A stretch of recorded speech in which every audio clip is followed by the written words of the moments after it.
Picture this. A massive steel monster rumbling across the Polish countryside in September 1939, its tracks crushing everything beneath while its gun barrel swings toward targets with deadly precision. Inside, 5 men are sweating in the cramped metal coffin, and outside, the world is about to change forever. This is the Panzer III, and it's about to make history. But here's the thing nobody tells you about German war machines. The Panzer III wasn't even close to being their best tank. In fact, when you line up every single vehicle the Germans used during the Second World War, from the tiniest motorcycle to the most monstrous super-heavy tank, you get a story that's way more complicated and fascinating than you'd think. Some of these machines were absolute game-changers. Others were disasters on wheels. And a few? Well, they were so crazy that you have to wonder what the engineers were thinking.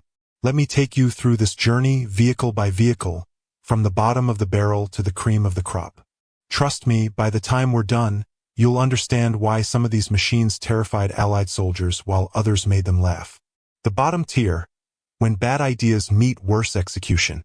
Let's start with the vehicles that probably shouldn't have existed. At the very bottom, we have the Maus Super Heavy tank. Yes, you heard that right, the most massive tank ever built actually ranks among the worst vehicles Germany produced. This monster weighed 188 tons. That's heavier than a fully loaded Boeing 737 airplane. The Maus was so heavy it couldn't cross most bridges without collapsing them, moved at a painful top speed of 8 miles per hour, and only 2 were ever completed before the war ended. The engineers were so concerned about bridges that they designed the Maus to drive underwater across river bottoms while getting air through a snorkel. Imagine being the poor crew members sitting in a 188-ton metal box at the bottom of a river, hoping nothing goes wrong. The Maus consumed fuel so rapidly that it could barely travel any meaningful distance, and its size made it an easy target for enemy aircraft. When Soviet forces approached the testing grounds, the Germans destroyed both prototypes rather than let them be captured. Just slightly better was the Panzer VIII Maus's little brother, the Panzer VII Low, which thankfully never made it past the design stage. Then there's the Ferdinand tank destroyer, which sounds impressive until you learn about its fatal flaw. It had no machine gun for close defense. That's right, the engineers created a 65-ton armored vehicle that was completely helpless against enemy infantry who could simply walk up and attack it at close range.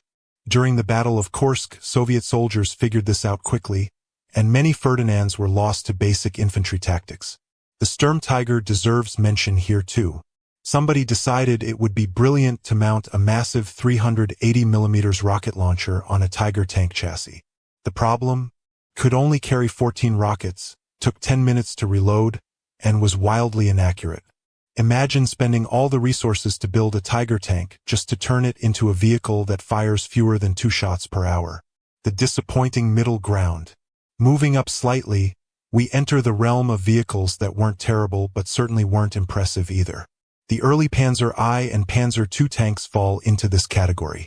The Panzer I was basically a training tank that somehow ended up in actual combat. It had armor so thin that rifle bullets could penetrate it at close range, and its armament consisted of just 2 machine guns. No cannon. No real firepower. When Polish cavalry encountered these tanks in 1939, they quickly discovered that even basic anti-tank rifles could destroy them. The Panzer II was marginally better, sporting a 20mm cannon, but it was still hopelessly outclassed by the time serious fighting began. These tanks were never meant for frontline combat, yet there they were, facing enemy tanks that could destroy them from distances they couldn't even fight back from. Thousands of German tankers died in these inadequate machines during the early war years. The Sd.Kfz 251 half-track sits in this middle tier too. While it served its purpose as an armored personnel carrier, it was expensive to produce, mechanically complex, and offered minimal protection to the troops inside. A direct hit from almost anything would penetrate its thin armor. Yet Germany produced over 15,000 of them because they needed something to transport infantry alongside tanks. The surprisingly effective underdogs. Here's where things get interesting. Some German vehicles that don't get much attention were actually incredibly effective. The Sd.Kfz 222 armored car is a perfect example. This 4-wheeled scout vehicle was fast, reliable, and cheap to produce. It could reach speeds of 50 miles per hour on roads, making it perfect for reconnaissance missions. While it couldn't slug it out with enemy tanks, that wasn't its job. Its job was to find the enemy, report back, and get away quickly, and it did that brilliantly. The Kettenkrad also deserves recognition. This was essentially a motorcycle with tank tracks instead of a rear wheel. It looked absolutely ridiculous. Imagine a motorcycle that had a baby with a miniature tank, but it was incredibly useful. The Kettenkrad could tow light artillery, carry supplies, navigate terrain that would stop regular motorcycles cold, and was reliable in the harsh conditions of the Eastern Front. Soldiers loved these weird little machines because they actually worked when you needed them. The Sturmgeschütz III assault gun sits higher on our list than you might expect. While not technically a tank, this turretless armored vehicle became one of Germany's most effective weapons. It was cheaper and faster to produce than a full tank, had a low profile that made it harder to spot, and mounted a powerful gun that could destroy enemy tanks. Over 10,000 were built, and they proved devastatingly effective throughout the war. The Sturmgeschütz III actually destroyed more enemy tanks than any other German armored vehicle. The solid workhorses. Now we reach the vehicles that formed the backbone of German military might. The Panzer III tank, which we met at the beginning, falls into this category. While not spectacular, it was reliable, well-armored for its time, and packed a decent punch with its 50mm gun. During the invasions of Poland, France, and the early stages of the Russian campaign, the Panzer III was exactly what Germany needed, a tank that worked, didn't break down constantly, and could be produced in reasonable numbers. The Panzer IV deserves special recognition as perhaps the most important German tank of the entire war. It started production in 1936 and was still being built when Germany surrendered in 1945. Think about that. The same basic design remained relevant for 9 years of rapid technological advancement. The Panzer IV kept getting upgraded with better guns, thicker armor, and improved systems. It fought in every theater of the war, from the deserts of North Africa to the frozen steppes of Russia to the hedgerows of France. What made the Panzer IV special was its versatility and reliability. It wasn't the strongest tank or the fastest or the best armored, but it was good enough in every category, and it actually worked. When you're fighting a war on multiple fronts across an entire continent, good enough and reliable beats amazing but breaks down every single time. Over 8,500 Panzer IVs were built, and they formed the core of German armored divisions throughout the war. The engineering marvels that actually worked. Moving into the upper tier, we find vehicles that represent genuine technological breakthroughs. The Panther tank sits here prominently. When it appeared on the Eastern Front in 1943, it shocked Soviet tankers. The Panther combined heavy armor, a powerful 75mm gun with exceptional penetration, sloped armor design that increased protection, and decent mobility. It could destroy Soviet T-34 tanks from ranges where the T-34 couldn't even damage it in return. The Panther wasn't perfect. Early versions suffered from mechanical problems, particularly with the transmission and final drive, but when it worked, it was formidable. Allied tankers genuinely feared encountering Panthers because their standard tanks couldn't reliably penetrate its frontal armor. The British even captured Panthers and tested them extensively because they were so impressed by the design. Several design elements from the Panther influenced post-war tank development worldwide. The Sd.Kfz 234 Puma armored car deserves mention here. This 8-wheeled reconnaissance vehicle was one of the most advanced armored cars of the war. It had excellent off-road mobility, could reach 53 miles per hour, and mounted a 50mm gun that could actually fight back against light tanks. The Puma's sloped armor and low profile made it difficult to hit, and its 8-wheel drive meant it could keep moving even if several wheels were damaged. Allied soldiers who encountered Pumas learned to respect them quickly. The legends that defined an era. Near the top of our ranking sit the vehicles that became legends. The Tiger I heavy tank is probably the most famous German vehicle of the entire war. When it appeared in 1942, it was essentially invincible from the front. Its 88mm gun could destroy any Allied tank at ranges exceeding a mile, while its frontal armor was so thick that Allied tanks had to get dangerously close or attack from the sides and rear to have any chance of penetration. Tiger crews knew they were driving something special. The psychological impact was enormous. Allied tankers would sometimes retreat just upon hearing reports of Tiger tanks in the area. A single Tiger could and did hold up entire Allied advances. During the Normandy campaign, a single Tiger commanded by SS tank ace Michael Whitman destroyed an entire British armored column, knocking out approximately 25 tanks and 28 other vehicles in 15 minutes. But here's the reality check about the Tiger. It was mechanically complex, prone to breakdowns, consumed fuel at an absurd rate, and was extremely expensive to produce. Germany built only about 1,350 Tigers during the entire war, compared to over 50,000 Soviet T-34s. For every Tiger that achieved legendary status, several broke down on the side of the road or had to be abandoned because they ran out of fuel. The Tiger was magnificent when it worked, but it worked less often than German propaganda suggested. The Tiger II, also called the King Tiger, pushed the heavy tank concept even further. With frontal armor up to 7 inches thick and an even more powerful 88mm gun, the Tiger II was essentially impenetrable from the front by any Allied tank gun.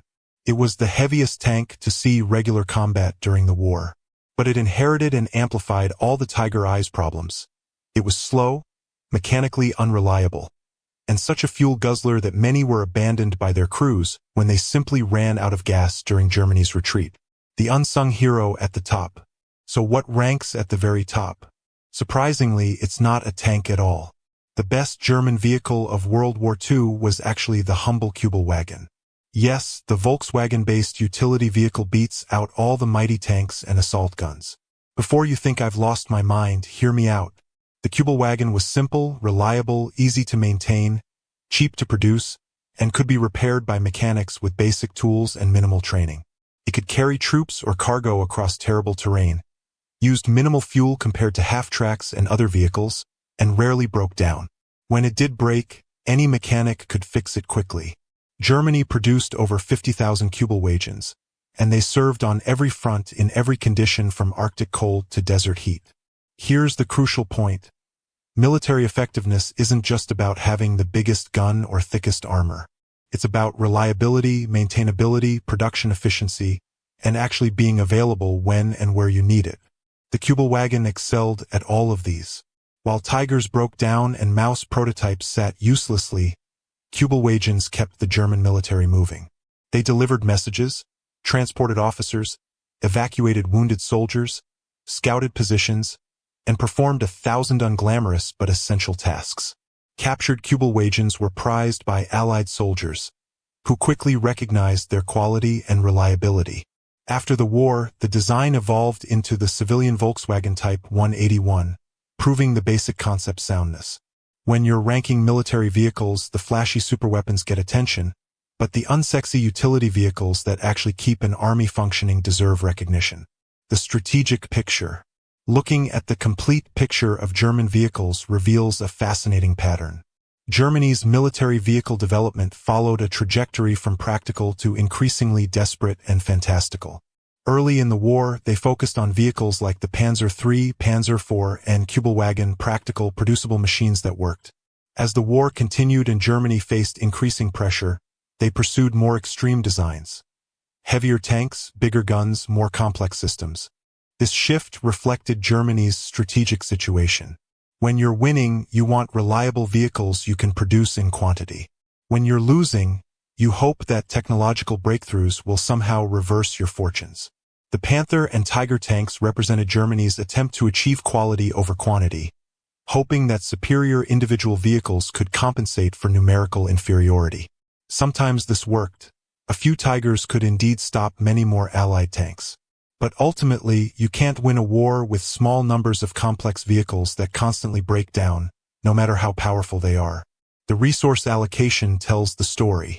Imagine the industrial capacity spent building 1,350 Tigers.